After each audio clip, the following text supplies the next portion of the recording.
muuqaalkan idin muuqda ayaa waxa ay gaadiidka kala duwan ee lagu dayactiro wadooyinka oo ay dowladda hoose leedahay isla markaana shubaya daamka iyo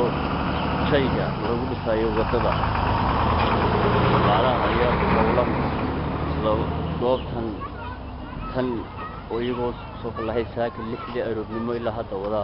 iyagoo bilaaway shalay toole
qaar ka tirsan ganacsatooyinka kusoo jeeda wadooyinkan oo aan wax ku weydiinay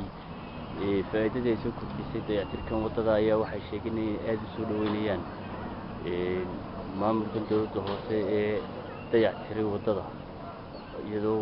awal baabuurtu xiriiri ku ahayd oo ay ka beeri jireen karkarka wadada iyadoo la dhigay